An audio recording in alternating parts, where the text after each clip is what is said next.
500 anos antes de Cristo, na Mesopotâmia, que foi uma grande potência histórica em termos de criação, né, de estudos, somente da questão da marca, o próprio desenvolvimento de tecnologia, já tinham se inventado nas construções o azulejo. Esse azulejo, essa peça cerâmica esmaltada que nós vemos hoje, compramos ali na lojinha, né?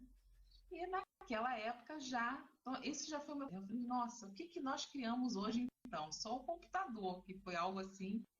E assim mesmo, derivado de cálculos matemáticos que eles no passado já tinham começado a fazer, né? Porque o restante eles já tinham criado e nós fomos só aperfeiçoando.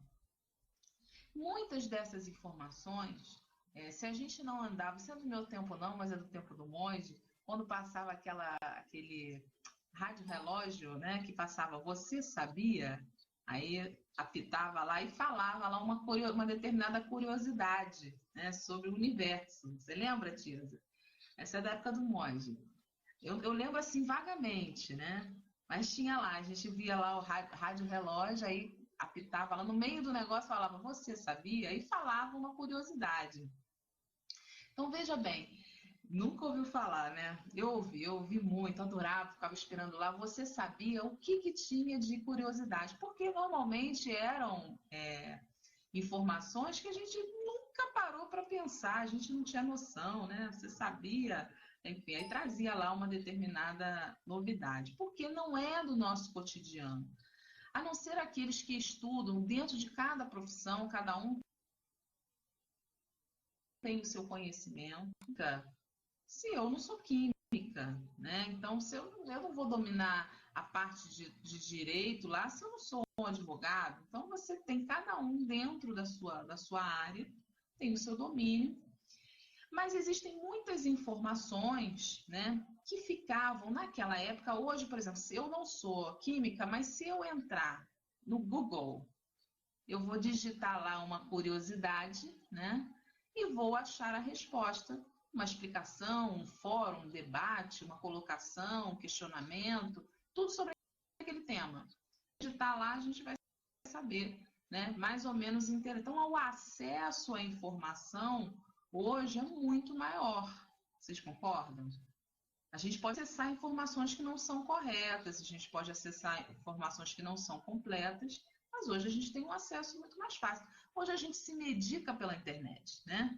A gente está a fim de tomar um remedinho, está a fim de ir ao médico, aí vamos lá no Google. Aí o próprio site da bula já pergunta, você é paciente, você é médico, você é o quê? Né?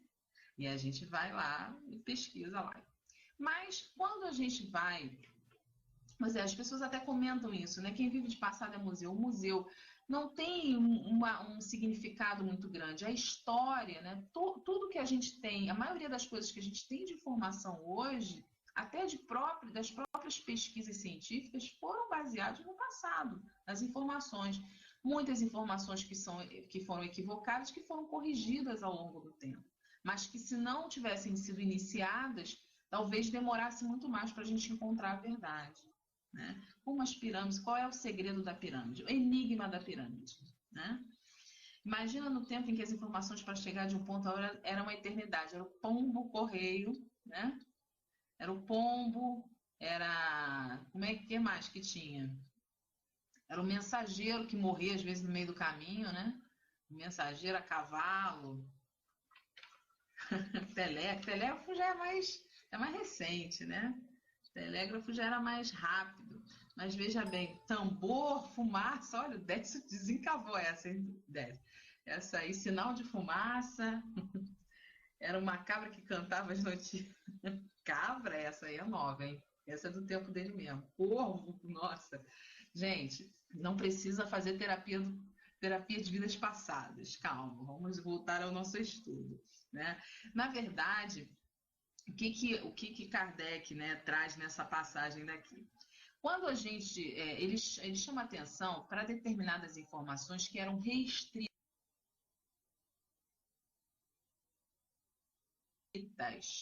né? Um acesso a uma bula de um remédio, né? Que era restrita a médico, ao farmacêutico. Então, hoje você tem um acesso maior, mas no passado, muitas informações foram perdidas, deturpadas, apagadas, através das guerras, através de se queimar material mesmo, né, de se perder durante as guerras, muitas coisas foram perdidas. E hoje muitas coisas são lá cavucadas, né, e são encontradas, um pedaço da história. Por exemplo, a Biblioteca Nacional. Né? Quem aqui já visitou a biblioteca? Eu não sei, aqui no Rio de Janeiro tem uma Biblioteca Nacional maravilhosa. Eu não sei na cidade de vocês se tem alguma biblioteca. A gente nunca mais vai à biblioteca na vida, né? Porque a gente se resume a ler um livrinho em casa. A biblioteca espírita, a sua interna... O monge é muito chique, porque o monge não é desse planeta, né, gente? O monge é muito chique. Eu lembro, quando eu era estudante, muito tempo atrás, meus 15 anos, eu ia fazer trabalho da escola na biblioteca. Aliás, eu me apaixonei por arqueologia porque eu vivia na hora do recreio na biblioteca da escola vendo livros do Egito, né, antigo. Então, a gente hoje não tem mais tanto esse hábito. Antigamente, é no centro de São Paulo, né? Então, a gente tem biblioteca, as bibliotecas nacionais, a gente tem um material riquíssimo, né? Que as pessoas simplesmente ignoram porque já passou, já não tem mais. Mas se a gente for analisar do ponto de vista daquela época, um grupo de filósofos, um grupo de estudiosos que eram os retentores dessas informações. Então você imagina, até chegar o camponês, o que o camponês escutava? O que as pessoas queriam que ele escutasse. Por isso que a gente diz, né? O povo que não estuda, o dia que o Brasil tiver a educação como prioridade, o nosso país realmente vai crescer.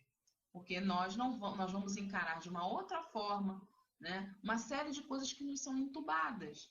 E nós vamos aprender a reagir, a participar, né?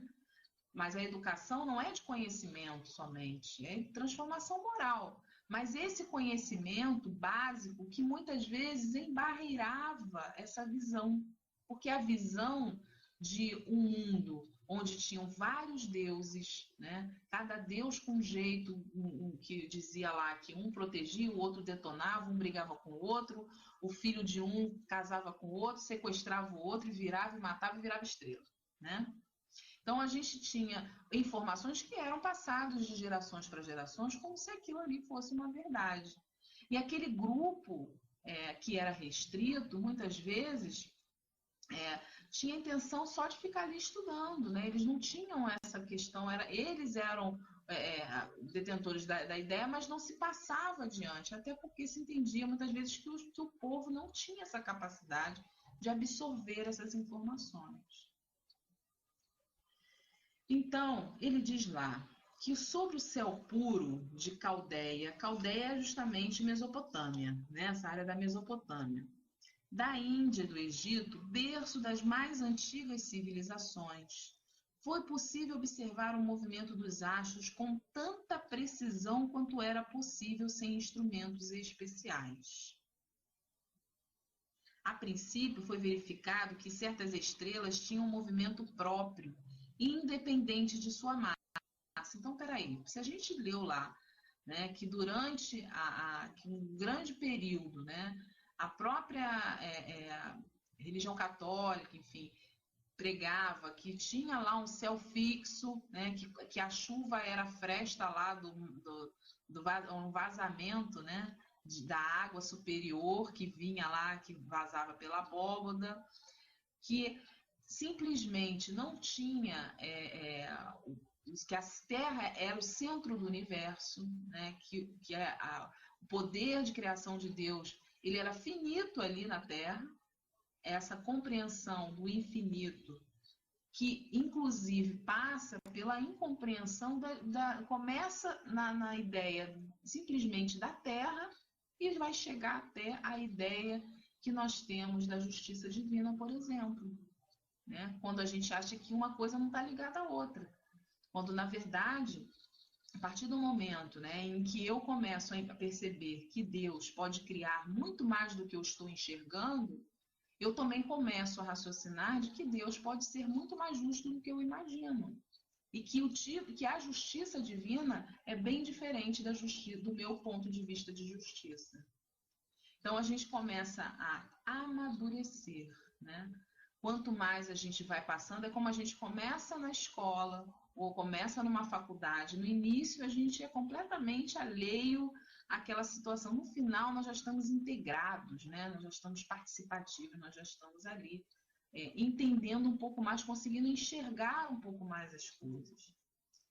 Então ele diz que nessa época muitos estudiosos já tinham percebido, já tinham essa informação, né, de que do movimento dessas massas, né, dessas estrelas, que a estrela não era um ponto fixo. Mas então onde é que foi parar essa informação? Por que a gente em algum momento a gente esqueceu, a gente não conheceu? Por que a gente não sabia disso? Ele diz lá que a princípio foi verificado que certas estrelas tinham um movimento próprio independente de sua massa, que não permitia supor que elas fossem fixadas à abóbora, né? Que era um questionamento. Foram denominadas estrelas errantes ou planetas para distinguir das estrelas fixas. Então, peraí, a teoria de que tinha estrela fixa, mas a gente começa a observar que não tem a possibilidade de ser tudo fixo, que algumas se movem, né? Então, a princípio, elas recebem uma nomenclatura diferente para não fugir àquela teoria que é imposta, que foi ensinada, que todo mundo aprendeu, né? Aquela coisa limitada. Foram calculados seus movimentos e suas revoluções periódicas. Até hoje, nós temos estudos, né, que acompanham a evolução das estrelas, a evolução dos astros, hoje cada vez mais com mais tecnologia. Então, ele diz que um movimento diurno da esfera estrelada foi observada a imobilidade da estrela polar. Todo mundo já ouviu falar na estrela polar? Uma estrela lá radiante, que não podemos ver aqui, porque ela só é vista do hemisfério norte, né? E a estrela polar, ela é lá um pedacinho da Ursa Maior, isso mesmo. O que acontece? Como ela está no eixo, né, ela está considerada como se ela estivesse no eixo da Terra, ela é com a sensação que o que eles observavam é como se ela ficasse fixa e todas as outras estrelas rodavam em torno dela. Então, tem alguma coisa que orbita, né? Tem uma órbita. E aí começaram vários questionamentos nesse sentido. Então, eles dizem que essa imobilidade da estrela polar, né, em redor das quais as outras descreviam em 24 horas círculos oblíquos paralelos, maiores ou menores conforme seu afastamento da estrela central, foi esse o primeiro passo em direção ao conhecimento da obliquidade do eixo do mundo. Quer dizer, a gente é um passinho lá para pensar que o mundo não é plano, né? Que tem aí que a Terra é uma esfera. Viagens mais extensas permitiram observar a diferença do aspecto dos céus, porque a gente viu lá no início que ele diz que como havia grandes núcleos estudiosos em determinada parte do planeta, eles desconheciam o que acontecia no céu lá que podia ser visto. Então, por exemplo, o Cruzeiro do Sul é visto apenas aqui no Hemisfério Sul, né? Então, como é que eles iam conhecer? A não ser aqueles que estão aqui que poderiam já ter observado, mas eles não tinham essa informação. Eles poderiam dizer que não existe, né? Não, isso não existe dentro do mapa estelar, não existe.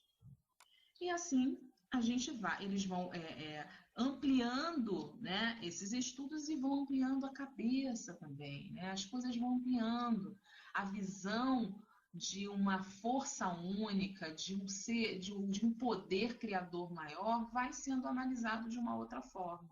Então a gente vai percebendo mais uma vez como isso é paralelo, né? Como esse progresso traz sim um conhecimento mais amplo. Só que o homem às vezes vai preferindo, né, se limitar às informações que estão ali, imediatas, ao seu alcance. Ele não vai, às vezes, questionar, né? Vamos questionar, já está ali, já está a resposta, eu não vou questionar. E muitos se equivocaram nos seus estudos, mas empreenderam. Então, são os grandes empreendedores. Eles erraram, mas eles serviram de base para os estudos que vieram trazer a verdade. Maria Lúcia coloca no hemisfério norte se orienta por ela, como nós no sul nos orientamos pelo Cruzeiro do Sul. Aliás, Cruzeiro do Sul, a estrela polar, como ela é o finalzinho lá da Ursa Maior, você traça uma linha perpendicular dela até o horizonte, a linha do horizonte, você acha o norte. Ela era grande durante muito, né, tempo, e ela foi lá o guia das grandes navegações. Então, assim como o Cruzeiro do Sul também foi e é para nós. Nós hoje temos instrumentos, né, mais evoluídos. Então, a estrela polar, que está alinhada lá com o eixo de rotação da Terra, no hemisfério norte, aí aparenta, dá a sensação de que as outras estrelas estão girando em volta dela. Né? Então, ela foi um astro celeste que ajudou muitos os navegadores por vários séculos, sempre apontando o norte. Inclusive, hoje tem um estudo, né? Eu estava pesquisando, ele diz que existe um estudo de que a estrela polar está diminuindo, né? Que os astrônomos estão dizendo que ela está lá, com base em dados de 160 anos de observação. Os cientistas vão percebendo que o astro está perdendo por um ano uma massa equivalente à da Terra. Eles vão lá medindo, né? Então eles dizem lá, eles medem a massa da estrela polar monitorando o brilho do astro, mas eles dizem que isso não é que é uma fase, que ela perde, mas ela vai depois estabilizar, né? E que ela ainda falta muitos anos aí para poder ela deixar de existir. Mas ela é um ponto brilhante no céu, marcante, né? E tem aí a orientação. Pelo Cruzeiro do Sul aqui, se vocês não foram escoteiros, né? A gente traça ali o finalzinho da última estrela, que é uma cruz, né? Cruzeiro do Sul. Você traçando ali, você vai pegar a distância entre a primeira estrela e a última, você aponta, faz uma análise, pega a mão, né, e faz, como a gente fala, uma análise de medida. Então, você pega lá a medida do eixo dessa estrela de cima e de baixo, e você vai contando 4 eixos e meios, e desce até a linha do horizonte. Eu fiz muito isso, né, quando era escoteira. E você ali encontra o sul. É a orientação pelo Cruzeiro do Sul, 4 eixos e meio, a gente desce a linha do horizonte ao sul. E é assim, né, que ao longo do tempo eles foram se orientando. Depois veio a bússola, né, baseado também nos estudos astronômicos, enfim, a gente tem aí uma infinidade de tecnologia do passado que hoje nós aperfeiçoamos. Bem, eu vou colocar um áudio aqui rapidinho para a gente que fala um pouquinho sobre essa questão das estrelas, né? Não vai dar para colocar ele todo, mas que é bem interessante para a gente entrar nesse clima do raciocínio, né? De como esse movimento, essa observação, né? Que já havia dessas informações no passado, que já existiam, elas eram extremamente avançadas, como Kardec coloca aqui, né? Eles já tinham assim era muito, mesmo com instrumentos, sem instrumentos especiais, eles já conseguiam observar isso muito antes de Cristo vir aqui no nosso planeta, né? Então vamos lá. Espera aí que eu já volto.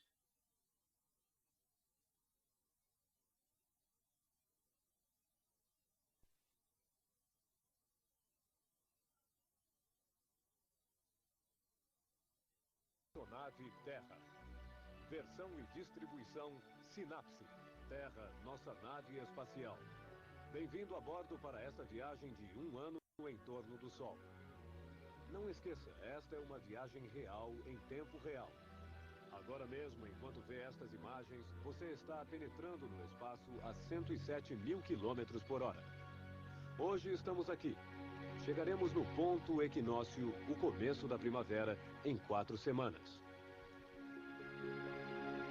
Durante nossa viagem pelo Sistema Solar, nossos vizinhos, os planetas, nos acompanham.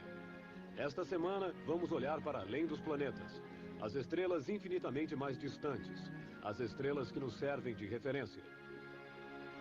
Uma estrela nos indica sempre o norte, a estrela polar. Ela é fácil de ser achada. Fica 5 vezes atrás da Ursa Maior, que você já conhece. A estrela polar se encontra na prolongação do eixo da Terra. Durante toda a noite, o céu e as estrelas parecem girar em torno desta estrela, a qual permanece imóvel, já que fica justamente no eixo da rotação. Por isso, a estrela polar é uma referência prática e confiável. Cristóvão Colombo a utilizou quando navegava pelos continentes desconhecidos. Ele tinha decidido atravessar o oceano seguindo o 28º paralelo. Todas as noites, ele media o ângulo onde a estrela polar apareceria. Enquanto seu quadrante lhe indicava o 28º, ele sabia que continuava no cabo. Ele não tinha derivado nem para o sul, nem para o norte. Ele estava seguindo exatamente o 28º paralelo. Como Cristóvão Colombo, você pode, sem telescópio e sem matemática, imaginar o movimento de nossa nave espacial Terra girando em torno de seu eixo, sempre direcionado para a estrela polar. Mas isto não é totalmente exato. Ela vai descrever este ciclo em 26 mil anos. Imaginando que o eixo da Terra saia do Polo Norte e se prolongue ao infinito, ele encontrará a estrela polar. De um milênio a outro, são outras estrelas que se tornam nossa estrela polar. Há 2000 anos, no tempo do Homem das Cavernas, era Vega. Há 5000 anos, era a estrela Tubã. Foi a época em que os egípcios tinham batizado a Grande Pirâmide. Eles tinham feito uma galeria que apontava para o norte, e a estrela que viam no final desta galeria era Tubã, à esquerda da Ursa Maior, enquanto hoje os turistas veem a estrela polar.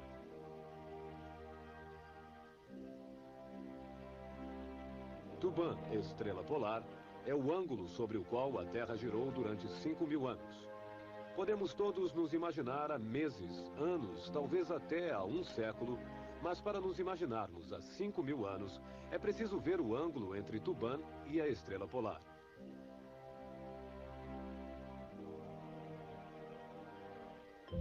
Viajando por nossa órbita, vemos de uma semana a outra que as estrelas mudam ligeiramente de posição, como por exemplo a constelação Órion, fácil de se achar ao sul.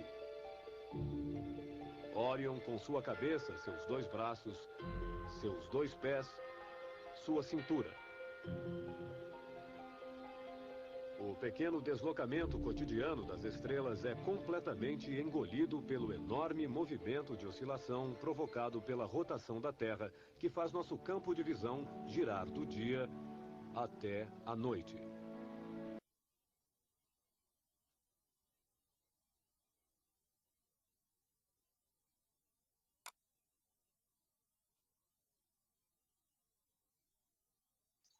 Olá.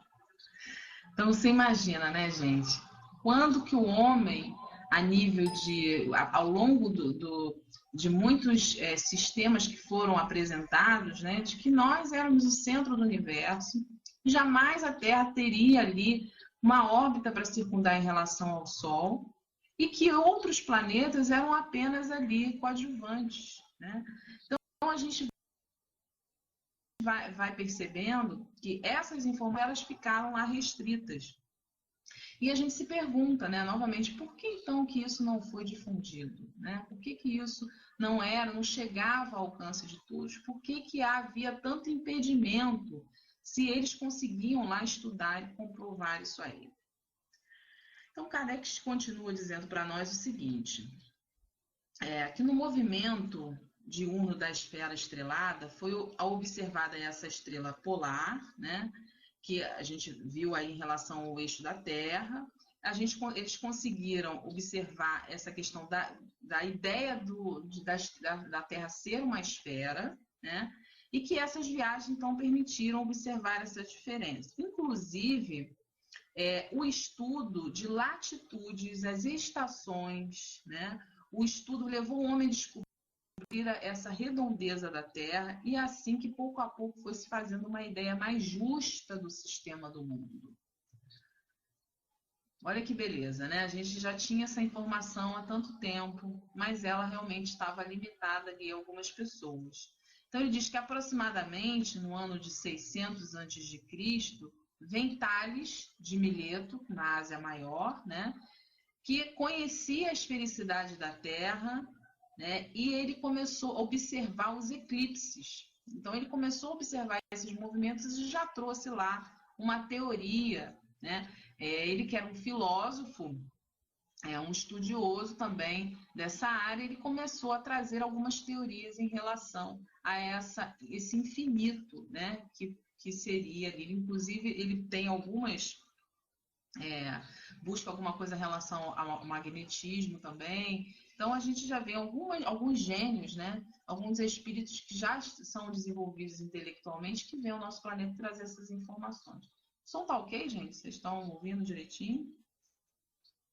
Foi abduzida, não, né? Tem som? Então, tá bom. A gente fica falando de estrela, né?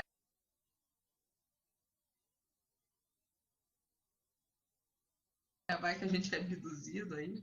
Movimento diurno da Terra em redor do seu eixo, seu movimento anual ao redor do Sol, e relaciona os planetas e cometas no sistema solar. Opa! Então, já tem mais elementos, né? E aí, no que tem mais elementos, a gente já começa a imaginar por que não ter vida, né, além da Terra? Por que não ter vida nesses outros elementos? Como seria? Ele tem água? É a grande pergunta do homem.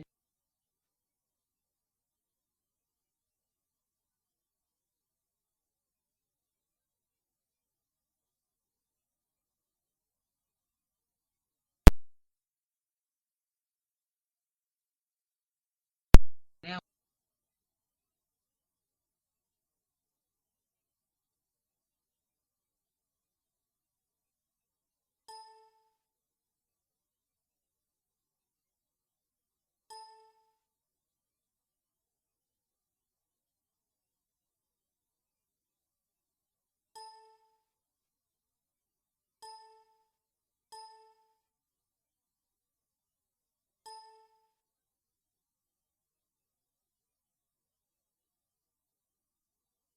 Olá, olha, não acho isso. Vamos lá, gente, voltou? Faz parte, faz parte. É porque eu tô com muita coisa aberta aqui, aí deve estar dando tilt. Bom, depois a gente vai ver um filme que a gente sempre indica, que o Monge sempre fala, né? Que é o filme Ágora, né? Que tem muitas informações, que conta a história de Alexandria, os estudos, os pergaminhos na invasão dos cristãos que detonaram o mundo de pergaminho, né? Perderam-se muitas informações, muitos estudos. Então, a gente tem ali bem nítido esse processo de amadurecimento das ideias, né? A protagonista do filme, né, que é uma estudiosa, ela simplesmente passa por esse processo. Então, ela tem lá vários alunos que ela leva ao raciocínio, ela faz o questionamento, joga para a turma para que a turma possa raciocinar. São várias teorias baseadas em outros filósofos, né? E chega um momento que ela percebe que tem algo que não se encaixa, né? Então, pois foi aquela confusão toda lá que os perseguidos passaram a perseguir, destruíram tudo, né? Considerando de que muitos daqueles questionamentos iam contra a criação divina, porque você questionar esse movimento de que a Terra não era o centro do universo era um absurdo, era desdenhar a criação divina, quando era completamente ao contrário, né? Era você limitar a Deus, na verdade, estavam se limitando a Deus. Então, veja bem aonde entra a nossa moral, o nosso orgulho, né?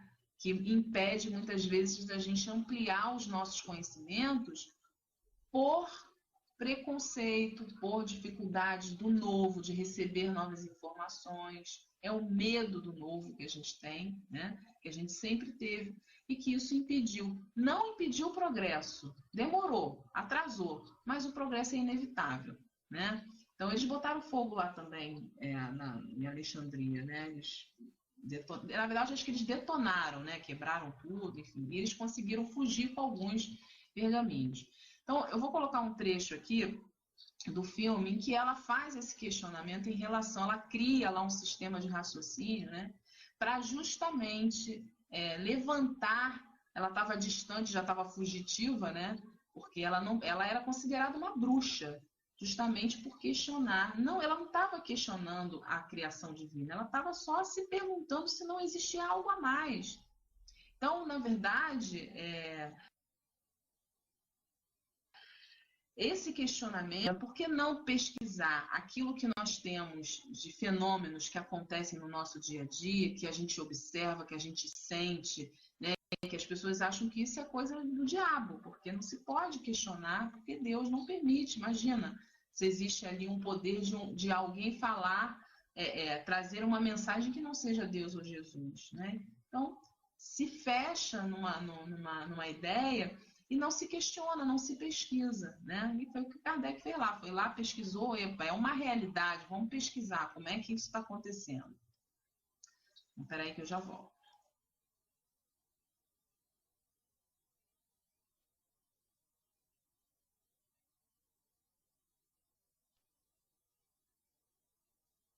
Qualquer ideia pré-concebida. Que forma ele nos mostraria? Que forma? Uma vez você disse que o problema estava na inconsistência do Sol. Eu disse. Bibi, coloque isso em palavras. O Sol deve estar no centro, já que giramos em torno dele. E, ao mesmo tempo, em outra posição. Já que a nossa distância dele varia. Exatamente. Como? Como ele poderia ocupar duas posições ao mesmo tempo? Como poderia ocupar duas posições ao mesmo tempo? Como poderia ocupar duas posições ao mesmo tempo? Como poderia ocupar duas posições ao mesmo tempo?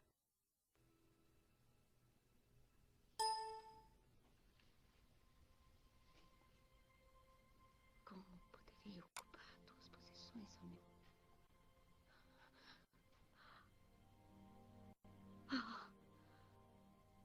Aspásios.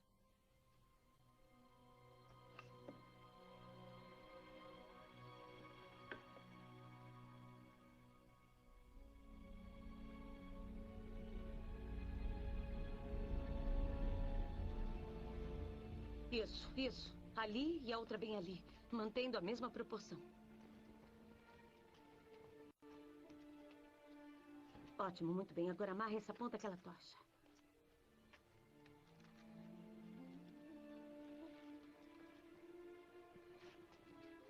Aspásio, eu quero que você imagine que isso é a Terra.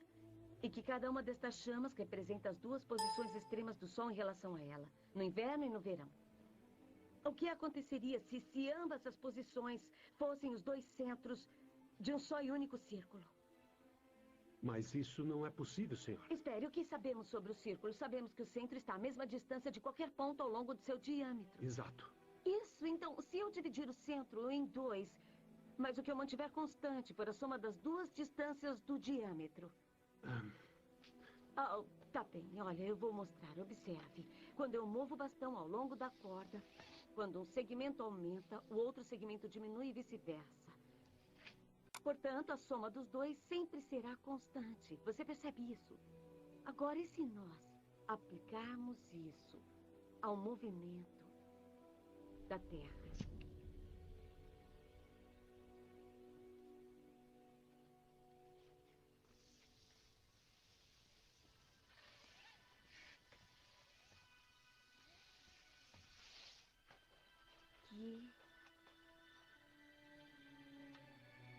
Segura.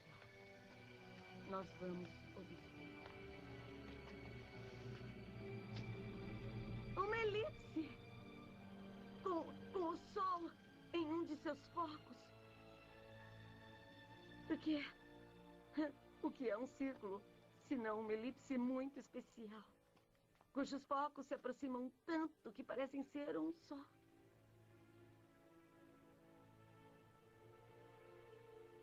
Ou talvez esteja enlouquecendo. Aspásio, quer dizer, por que isso seria assim? Talvez eu esteja... Talvez eu...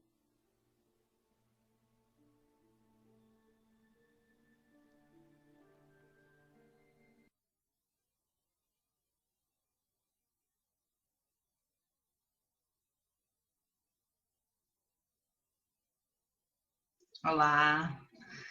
Gente, pois é, né? Mas você vê a pergunta, né? Ela pergunta, ela fica se perguntando o tempo todo, né? Então, assim, muitas teorias eram impossíveis, né? Até que alguém foi lá e esqueceu. Ele fala, né? O auxiliar dela fala, mas isso é impossível, né? Então ele vai lá e pergunta e ela vai, pergunta e experimenta. Ela fez a experiência e testou, mas como que isso é possível? Fica um ponto de interrogação, mas ela foi. E assim foram muitas investigações até que a gente chegasse ao que hoje a gente consegue enxergar pela nossa luneta, né? Pelo Hubble. Então tá aí o homem através do raciocínio, da matemática.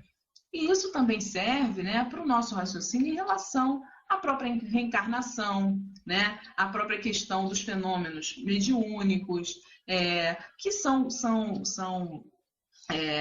situações, estudos que são contestados, né? É uma realidade que é contestada e que foi estudada por Kardec, que nós hoje estudamos para entender. Então, não é simplesmente acreditar, né?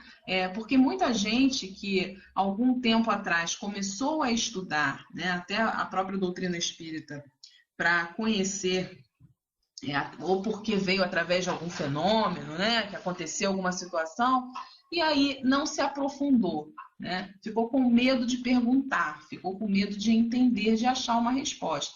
E aí saiu e diz, olha, isso não existe, né? Isso não existe, isso é invenção, isso é coisa do demônio. Então, a nossa limitação é colocada por nós mesmos.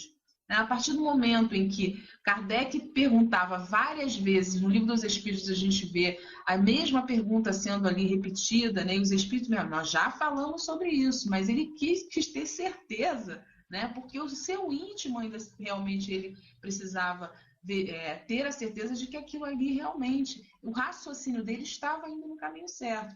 Então, esse medo, né, muitas vezes, de querer encontrar a resposta. Então, muitas questões que, por exemplo, nós achamos que nos acontece por nós não estudarmos a doutrina, né, profundamente, no sentido, pelo menos direcionado. Olha, o que é isso aí que está me acontecendo? Então, vamos pesquisar sobre isso, sobre o sono, sobre as influências,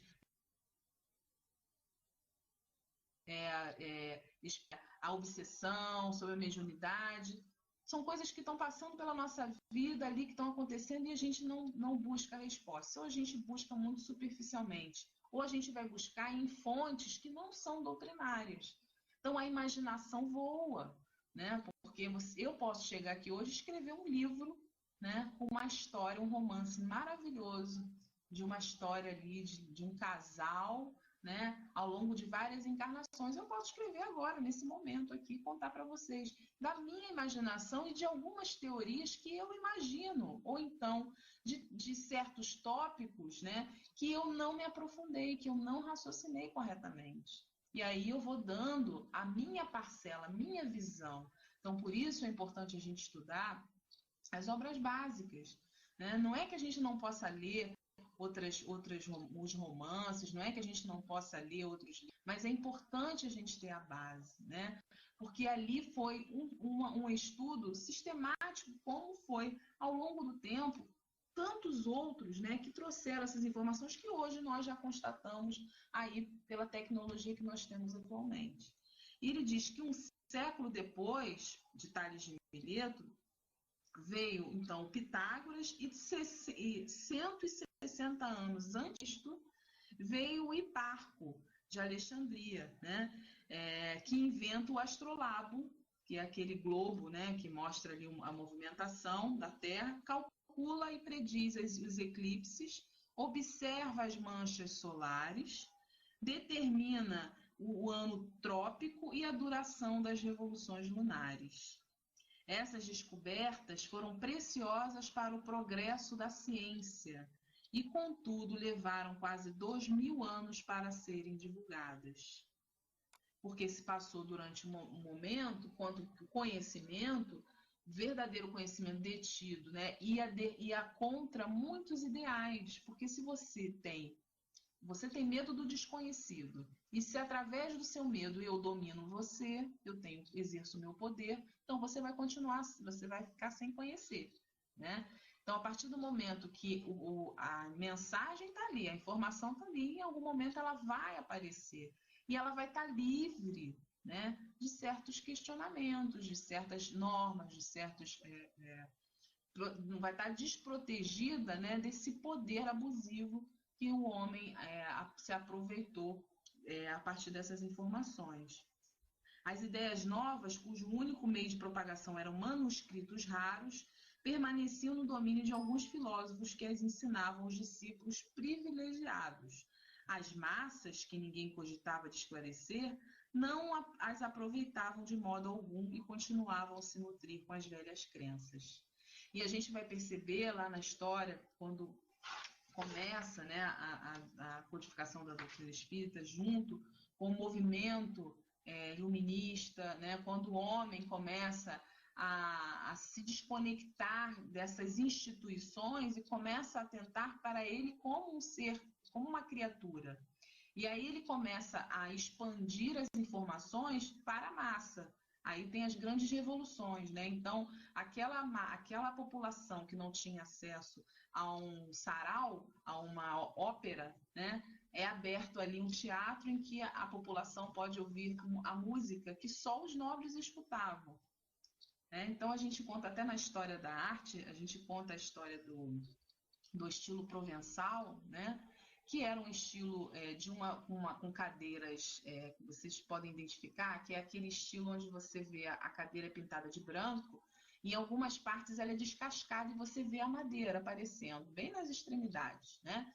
Então, os ricos, né, os nobres, que se criavam vários estilos, cada um tinha, os reis contratavam os designers daquela época, né, para fazer os estilos deles. Dava um nome, dava lá o brasão, patenteava aquilo e era uma era daquele estilo, né? Então, que acontecia? Eles pintavam com uma tinta boa, de qualidade, mas o pobrinho lá que não tinha dinheiro botava uma tinta mais vagabundinha, no que batia na cadeira descascava a tinta, né? Aí descascava a tinta e nisso de descascar as quinas, né, acabou se virando moda, lá o móvel provençal, que nada mais é do que a decorrência disso aí, como é a feijoada, né, feitas de restos aí da comida que o povo mais rico não comia. Então, a gente vai percebendo que a doutrina espírita veio no momento certo, né? Veio no momento que nós realmente, a gente fala, no momento que estávamos preparados porque nós já passamos por esse percurso todo de raciocínio. E todos esses sistemas antigos que estavam adormecidos, que já tinham sido estudados, serviram de base para esse momento de liberdade, né? Para que se comprovasse, para que servisse de referência. Nada é perdido. Por isso que quando a gente vê, às vezes, um estudo, uma pesquisa na área científica e que as pessoas não dão valor, que as pessoas não divulgam, né? Não tem, a gente acha que aquilo ali é perdido. Não é perdido. Se fosse divulgado, se aquilo realmente é considerado uma coisa benéfica para o nosso universo, para o nosso planeta, aquilo ali ajudaria no progresso. Ok. Mas ela vai continuar existindo e ela vai ajudar em algum momento. O progresso vai vir mais lento, né? Mas, em compensação, ele virá, né? Então, nada é perdido. Todos os estudos, inclusive aqueles que vão, de repente, num sistema equivocado, eles vão sempre servir de base, né? Agora, aqueles que são utilizados através do orgulho, da manipulação, da vaidade, realmente vão, de alguma forma, se estão centralizados naquele espaço, em algum outro espaço, na outra parte do planeta, aquele movimento vai acontecer, porque é inevitável esse progresso, né? Então, a gente vai percebendo que a espiritualidade não dorme, né? Que por mais que a gente atravanque o progresso, ele virá. E hoje, o nosso planeta aí que passa por tantas transformações, né? Por tantas, essa mobilização da Terra em si, né? Do solo, do mar, dos oceanos, essas questões todas de tsunami, enfim, que são questões geológicas que sempre aconteceram no nosso planeta, sempre. Só que hoje nós estamos presenciando agora, nós já presenciamos em outras épocas, né? Mas nós estamos presenciando agora. Então, assim, existe a influência do homem, mas essas grandiosidades, essas grandes mexidas são naturais, porque o planeta é a matéria, né? É uma forma orgânica, então ela se modifica. Agora, isso leva o homem a aperfeiçoar a qualidade de vida das pessoas, a proteger, leva à solidariedade, leva a criar um sistema da sociedade mais justo, a partir do momento em que você vê que um grande número está em desvantagem, né? Porque esse momento crítico mostra para a gente que nós estamos em desvantagem, porque Deus não aprova em momento nenhum que uma cidade sofra com uma violência absurda. Mas essa violência absurda, que é a escolha nossa, ainda assim vai servir para que a gente possa se reequilibrar e buscar uma sociedade mais justa, que não é só prender aqueles que matam, que roubam, mas sim buscar lá a causa do problema, porque a gente sabe que só atitudes imediatas não vão resolver, né? Então vai buscando lá o fundo. Aí volta a pergunta lá da nossa amiga lá, né, de Ágora, que vai, mas como que nós temos que fazer intimamente? Mas a gente deixa para o outro resolver, né? Deixa que o outro resolva. Isso aqui não entra na minha cabeça, a gente tira o nosso time de campo.